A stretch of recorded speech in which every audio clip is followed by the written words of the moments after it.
Halo warga intelektual sekalian.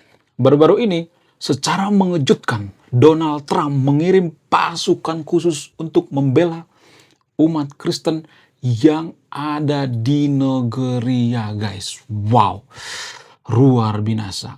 Secara mengejutkan, Donald Trump mengirim pasukan khusus untuk meratakan toilet yang ada di Nigeria. Mohon maaf ya, saya sengaja bikin channel biar nggak di-ban sama YouTube ya. Jadi Donald Trump ini menurut saya pribadi ya salah satu presiden paling rajin beribadah, paling rajin berdoa, paling dekat dengan agama Kristen. Itu kalau saya perhatikan. Jadi menurut saya pribadi Donald Trump ini lebih cocok disebut sebagai pendeta daripada seorang politisi. Karena apa? Karena dia tuh dekat banget dengan yang namanya Bible, dekat banget dengan namanya kitab suci. Bahkan dia sangat sering berdoa, guys. Wow, luar biasa. Ketika Donald Trump mengirimkan pasukan khusus ke Nigeria, Donald Trump mengatakan, semoga Tuhan memberkati. Jadi setiap Donald Trump itu ngomong pasti ada unsur Tuhan, guys. Wow. Walaupun Amerika itu adalah salah satu negara yang paling sekuler di dunia, tapi Donald Trump itu adalah orang yang sangat taat dalam beribadah atau orang yang sangat rajin bergereja, guys. Wow. Luar biasa. Nah, yang jadi pertanyaan, kenapa Donald Trump itu mengirim pasukan khusus ke Nigeria? Apakah ada udang di balik batu gitu? Jadi dugaannya ada tujuannya, guys ya. Kenapa dia mengirimkan pasukan khusus ke sana? Bukan hanya membela umat Kristiani di sana. Ada satu hal yang diincar oleh Donald Trump. Apa itu? Apakah minyak? Apakah bisnis? Apakah hubungan kerjasama? Karena gini, guys ya, mohon maaf ya bagi teman-teman Kristen ya. Nggak ada yang namanya makan siang gratis. Kalau dia menerjukan pasukan khusus ya tentara Amerika ke Nigeria itu tidak semata-mata hanya membela umat Kristen, tapi ada tujuan lain yang dirahasiakan.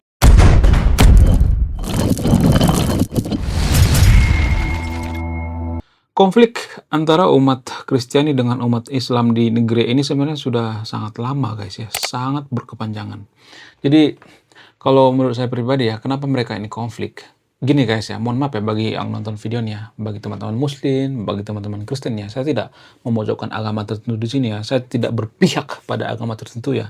Jadi gini, sangat berbahaya guys kalau saya perhatikan, kalau di suatu negara itu 50-50, 50% Kristen, 50% Muslim. Ya walaupun ya, mohon maaf bagi teman-teman yang nonton video ini, walaupun orang-orang Kristen itu sangat-sangat toleransi ya, mereka mau aja kalau misalnya disatukan atau bergabung dengan agama apapun itu ya, kalau saya perhatikan mau minoritas mau mayoritas mereka nggak jadi masalah ya.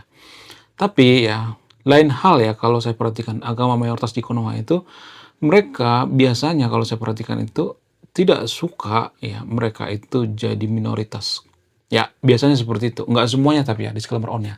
Kita ambil contoh misalnya seperti Pakistan misalnya, Pakistan dengan India itu kan dulunya satu negara. Nah, karena perbedaan agama, jumlahnya semakin banyak, jumlah agama mayoritas di Konoha ya, di Pakistan itu makin banyak, sehingga mereka memilih untuk memisahkan diri ya. Bagaimana dengan Uni Soviet? Uni Soviet juga seperti itu. Ya, Uni Soviet itu kan pada saat itu agama Muslim itu kan minoritas ya, sehingga mereka minta merdeka. Kemudian bagaimana dengan yang baru-baru ini lagi viral di media sosial, Bangla ya, Bangladesh. Bangladesh ini kan dulu satu negara dengan India, tapi mereka memerdekakan diri ya. Karena kalau saya perhatikan ya, biasanya agama mayoritas di Konoha itu nggak terlalu suka minoritas. Dan kalau jumlahnya banyak, misalnya nih sampai 50%, mereka biasanya akan memisahkan diri gitu, atau mendominasi gitu ya. Selalu untuk mendominasi kalau saya perhatikan. Dan itulah yang terjadi di negeri ya, tanpa kita sadari. Di negeri itu jumlah agama Kristen dan agama Muslim itu kurang lebih ya 50-50 lah, 50-50 gitu. Kenapa ini jadi momok gitu? Kenapa ini jadi persoalan? Karena jumlahnya banyak gitu. Ibarat, mohon maaf ya, ibarat bertinju, nilainya itu ya seri terus ya, seri, nggak ada pemenangnya gitu ya. ibarat tinju atau ibarat MMA misalnya ya, atau UFC misalnya. Kalau misalnya bertinju ya, atau bergulat misalnya di ring itu, nilainya seri terus ya, 10-10 gitu ya. Jadi suatu negara itu harus ada pemenang, guys. Nggak boleh dua matahari di suatu negara, nggak boleh. Kalau di Konoha yang meran sekarang ini ya agama Islam, di Amerika agama Kristen. Harus ada, guys. Di Uni Soviet dulu yang meran itu bukan agama Kristen ya, lebih ke komunis ya. Maka orang-orang Muslim yang di sana itu memisahkan diri ya. Di China misalnya, di China itu yang mendominasi itu ya agnostik gitu. Di Jepang juga agnostik. Jadi nggak boleh ya misalnya ini di suatu negara itu ya banyak orang yang beragama terus yang meran itu agnostik atau ateis, nggak bisa. Jadi selalu ada pemenang, ada yang kalah, ada yang menang gitu kalau saya perhatikan ya. Bagaimana dengan Timor Leste? Timor Leste juga sebenarnya boleh jujur ya, tapi nanti akan saya bahas di satu segmen video ya. Sebenarnya ada unsur agama mereka pisah dari Konoha, guys, tanpa kita sadari. Yang mengatakan pertama kali seperti ini bukan saya, tapi almarhum Faisal Basri. Almarhum Faisal Basri mengatakan bahwa Timor Leste itu pisah dari Konoha itu karena faktor agama. Jadi gini, guys, kebijakan daripada Soeharto zaman dulu itu tidak berpihak pada umat Kristen. Apa itu kebijakan daripada Soeharto zaman dulu yang bikin Timor Leste itu marah gitu? Kebijakannya itu adalah Soeharto memberlakukan yang namanya kerja bakti di hari Minggu dari jam 8 sampai jam 10 atau jam 11 ya kalau nggak salah ya. Pokoknya kerja bakti bersih-bersih gitu ya. Mungkin di antara sahabat yang tervideo kalau misalnya kelahiran tahun 80-an atau 70-an pasti ingat itu ya, kerja bakti. Dulu waktu saya kecil masih ingat tuh ya. Orang tua saya kerja bakti hari Minggu gitu ya. Nah, inilah yang bikin orang-orang Timur Leste itu marah, guys. Kenapa mereka marah? Mereka keganggu untuk gereja gitu.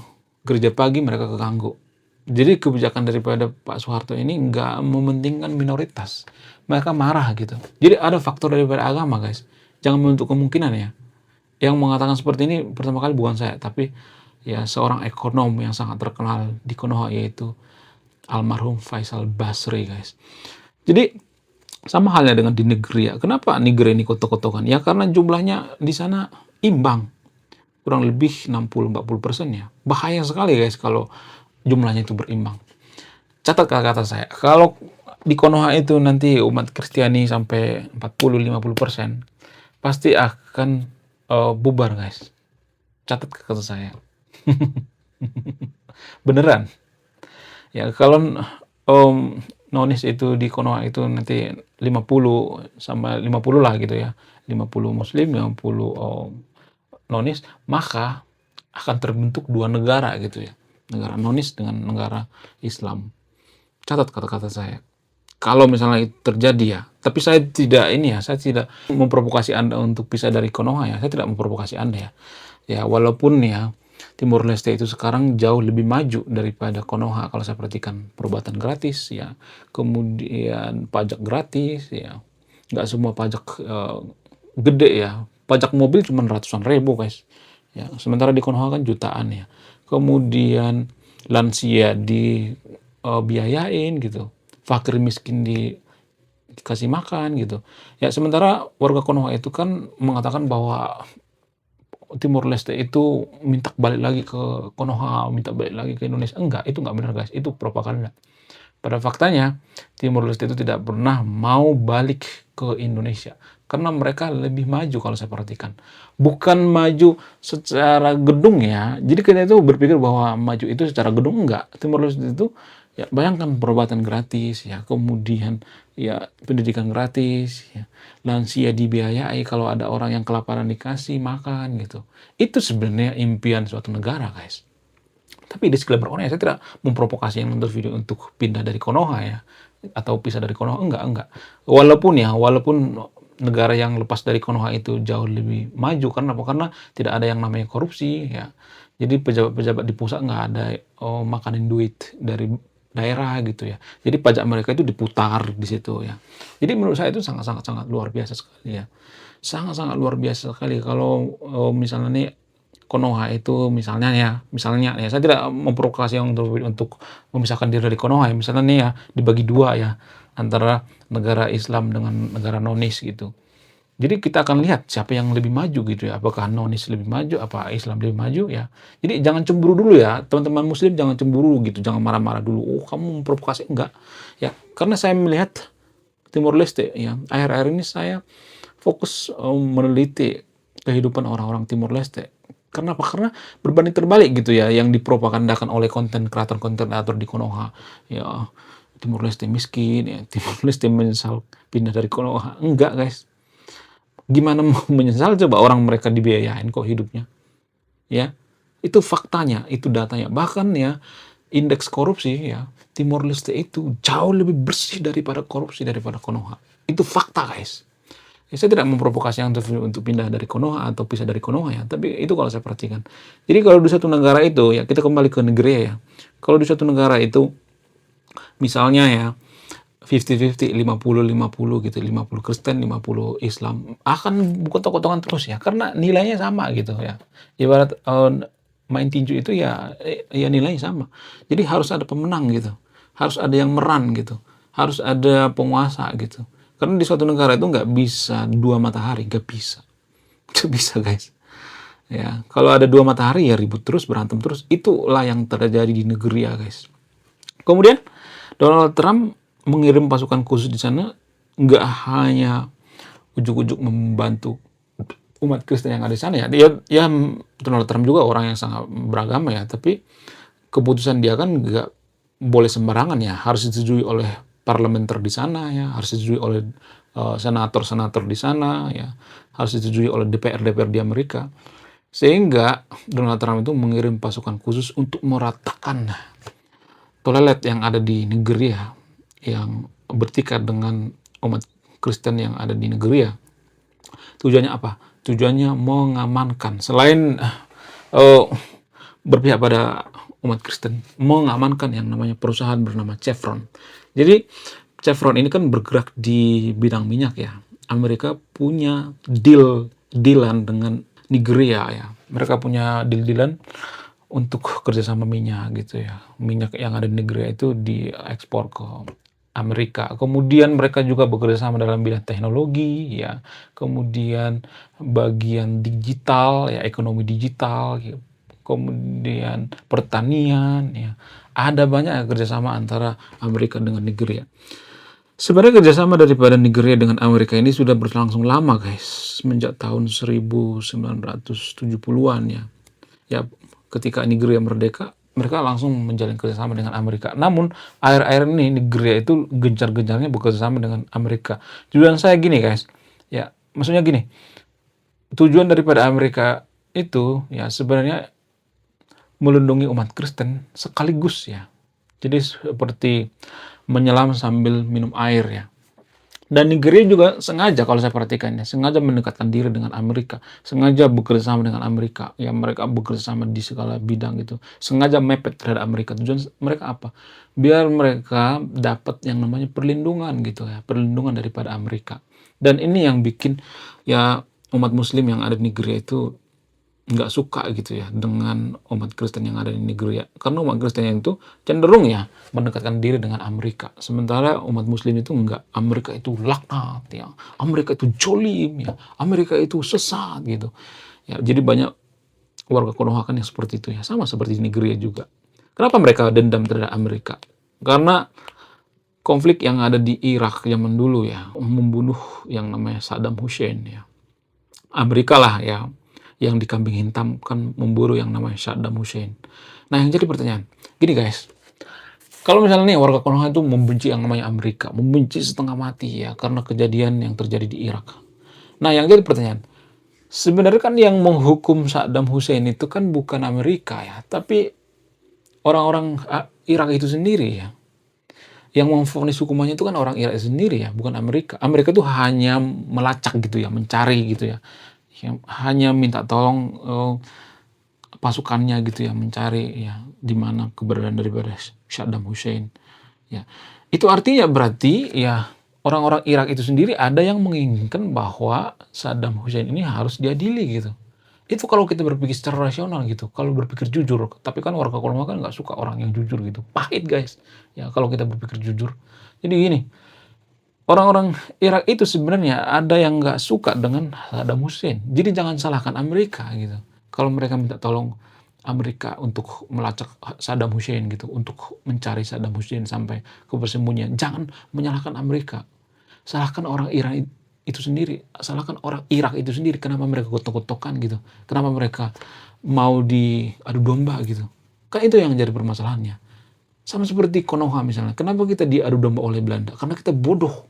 Orang Irak juga seperti itu. Kenapa mereka diadu domba gitu antara pendukung Saddam Hussein dengan oposisi misalnya ya. Kenapa mereka mau dibetul-betulkan gitu? Apa alasannya? Karena mereka bodoh. Jadi salahkan orang Irak itu sendiri, jangan salahkan Amerika gitu. Ya mereka kan dibayar, mereka kan ada cuannya. Sama seperti di Konoha misalnya ya. Kalau di Konoha itu misalnya nih antara umat Kristen dengan umat Muslim itu kontok-kontokan. Lalu orang Kristen yang ada di Papua misalnya, ini contoh ya, orang Kristen yang ada di Papua itu minta tolong sama Amerika ya, supaya apa? Supaya mereka pisah dari Konoha misalnya. Itu kan strategi mereka gitu. Kita nggak bisa menyalahkan Papua kan. Ya, yang bisa kita lakukan itu ya kita harus ya menjadi negara maju, jadi negara makmur sehingga nggak ada lagi negara-negara yang minta pisah gitu. Itu kuncinya guys. Kenapa Timor Leste memisahkan diri dari Konoha? Kenapa? Karena mereka nggak merasa diperhatikan gitu ya di Konoha. Waktu gabung ke Konoha, mereka dianaktirikan gitu. Itu fakta yang pahit gitu ya, yang perlu kita sadari guys. Tapi kan di Konoha itu kan orang jujur itu pasti banyak musuh ya. Jadi susah ya menjadi negara maju ya kita. Karena pola pikir kita itu, pola pikirnya itu sangat terbelakang gitu ya. Setara dengan gorila ya. Nggak semuanya tapi ya, saya nggak semuanya. Tapi rata-rata seperti itu guys ya. Oke ya, sekian video ini ya. Terima kasih sudah memahami. Silakan simpulkan sendiri. Saya tidak menyimpulkan ya. Silakan simpulkan sendiri. Saya kaum intelektual, salam rasional.